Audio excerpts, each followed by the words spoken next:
এইবার মেহজাবিন আর পরিমণির পরে অপু বিশ্বাসও শোরুম উদ্বোধন করতে গিয়ে বিপদের থেকে বেঁচে এলো কোনো মতো। এর আগে কিছুদিন আগে পরিমণি আর মেহজাবিনকে দেখা গিয়েছিল শোরুম উদ্বোধন করতে গিয়েছে, আর সেখানে হুজুরদের বাধা পেরিয়ে তারা বিপদগ্রস্ত হয়ে বাসায় ফিরেছে। এবার অপু বিশ্বাসও সেম ঘটনায় ঘটলো তার সাথে। সম্প্রতি অপু বিশ্বাস একটি শোরুম উদ্বোধন করতে গিয়েছিল কামরাঙ্গাচরে এবং সেখানে প্রধান অতিথি হিসাবে ছিল অপু বিশ্বাস, আর সেখানে হুজুররা এসে একদম তাণ্ডব লাগিয়ে দিয়েছে। কিন্তু অপু বিশ্বাস কখনো কল্পনাও করেনি তার সাথেও নেক্সট এরকম হবে, কারণ এর আগে অনেক নায়িকাদের সাথে যেহেতু হয়ে গিয়েছে সেই কারণে অপু বিশ্বাস ভেবেছিল তার সাথে কখনো এমন কিছু ঘটতে নাও পারে। যেখানে অপু বিশ্বাস শোরুম উদ্বোধন করতে গিয়েছিল তার পাশে 2 থেকে 3টি মাদ্রাসা ছিল এবং সেই মাদ্রাসার হুজুররা এসে ঝামেলা সৃষ্টি করেছে, বলেছে এখানে কোনো শোরুম উদ্বোধন হবে না এবং সেইখানে অনেক বড় ধরনের ঝামেলায় ফেলে দিয়েছিল অপু বিশ্বাসকে। তবে কোনো মতো অপু বিশ্বাসের দলবলেরা ছিল সাথে, সেই জন্য তিনি কোনোভাবে বেঁচে ফিরেছে তার বাসায়। তবে নায়ক নায়িকাদের আর কোনো যে সম্মান নেই এইসব উদ্বোধন করতে গেলেই বোঝা যায়। বিশ্বাসকে এখন আর সিনেমায় দেখা যায় না, দেখা যায় সবসময় তিনি শোরুম উদ্বোধন নিয়ে ব্যস্ত থাকে এবং এইবার শোরুম উদ্বোধন করতে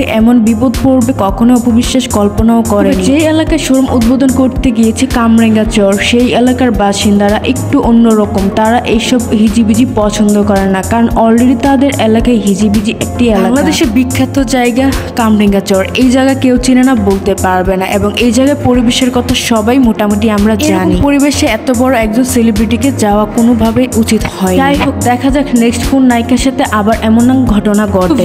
আপনাদের অপু বিশ্বাসকে নিয়ে কোনো মতামত থাকলে কমেন্ট করে জানান। ভিডিওটি ভালো লাগলে লাইক কমেন্ট শেয়ার করতে ভুলবেন না। আমার চ্যানেলে প্রথমবার হয়ে থাকলে অবশ্যই একটি সাবস্ক্রাইব করে রাখবেন নায়ক নায়িকাদের খবরাখবর পেতে চাইলে। ধন্যবাদ।